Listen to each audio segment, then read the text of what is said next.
Hey guys, I'm out here this morning at the finest river in Oklahoma, and I'm just wanting to tell y'all how to get into fly tying. So the first thing that you want to do whenever you get into fly tying is have that mental mindset that you can do it. Because I know for the first year and a half or so before I got into fly tying, my friend was telling me to do it, and I'm like, man, there's so many tools, there's so much practice that I'm gonna have to do. There's so much stuff I'm gonna have to buy. I'm gonna have to learn a lot. And you know what? This was really wrong thinking, because in the end, everything takes practice. Fly fishing is very complicated. You already know how to fly fish, so why can't you get into fly tying? Fly tying is easier than fly fishing in my mind.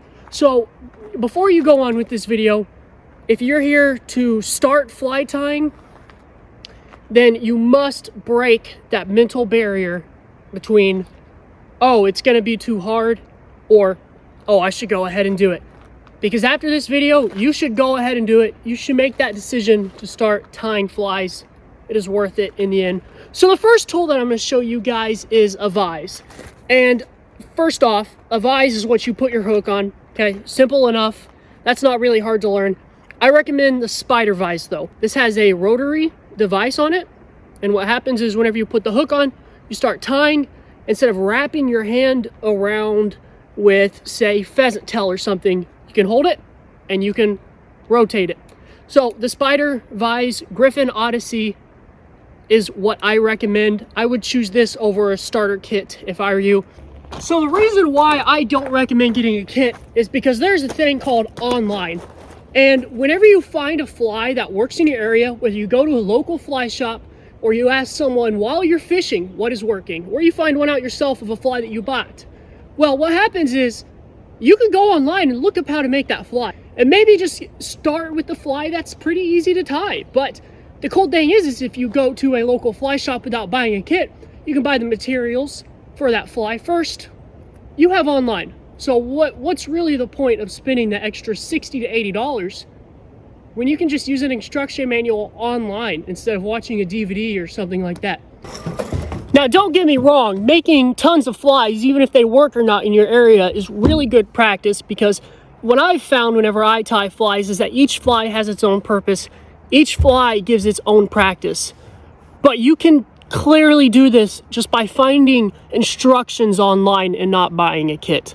But like I said, buy a kit if you want. They are definitely worth it, and they already come with hooks and stuff. Aside from a vise, you're going to need a bobbin.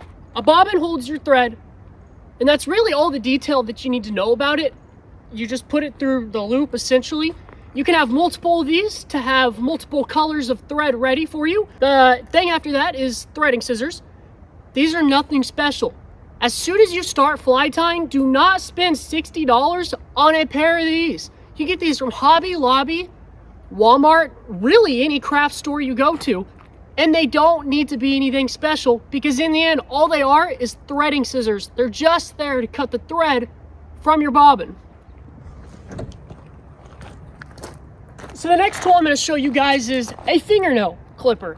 Essentially, you're not supposed to cut metal wire, whether copper, silver, whatever color you use, with your threading scissors. This will make your threading scissors go dull really, really quick. So stay away from that, get some fingernail clippers, and remember to clip metal with the fingernail clippers.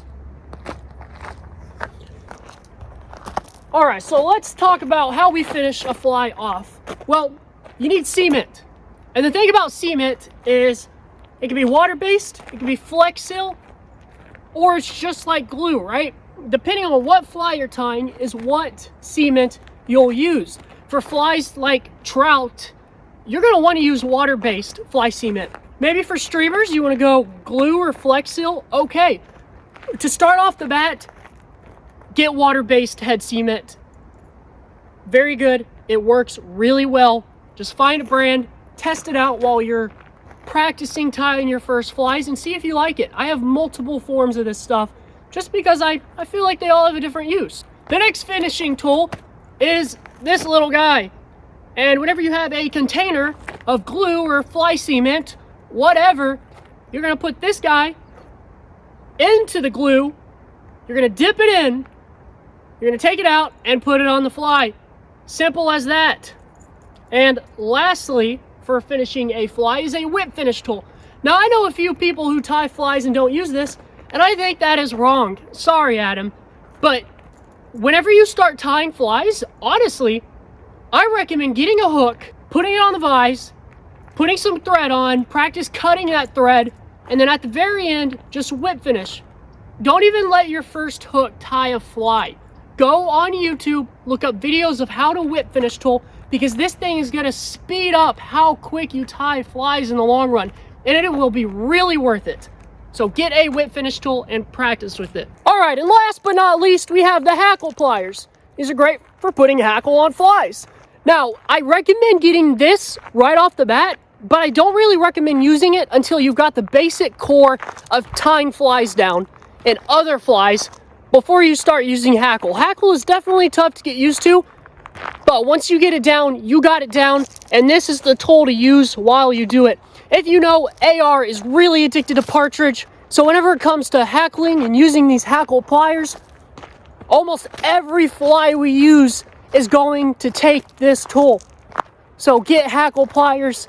It's definitely my most fun tool to use whenever I tie flies. And remember, guys, going to your local fly shop in the end is going to pay off more than anything. Finding out what works in your area and your location can be done through your fly shop. Finding out what tools to get and what materials to get can be done by your fly shop. It can also be done by online. So online and fly shops are your best two tools whenever it comes to getting into tying flies. Ask them what works. Find out what hook size you need. There's such thing as Cyclops and tungsten hooks, barbless, barbed. That's not really a burden to really stress about whenever you start tying flies. So do not worry about that. Take it step by step. Start by buying your tools and your vise today. Get those tools, get the names down. It's really not a burden once you actually put your mind to it. Practice makes perfect, and it's not as much to learn as you think it is whenever you're scared to start getting into it. So break that mental mindset barrier between not tying flies and tying flies, and your fly fishing career is about to be changed. Thanks for watching, guys. It's AR Fly Bros here at the Blue, about to have a great day of fly fishing.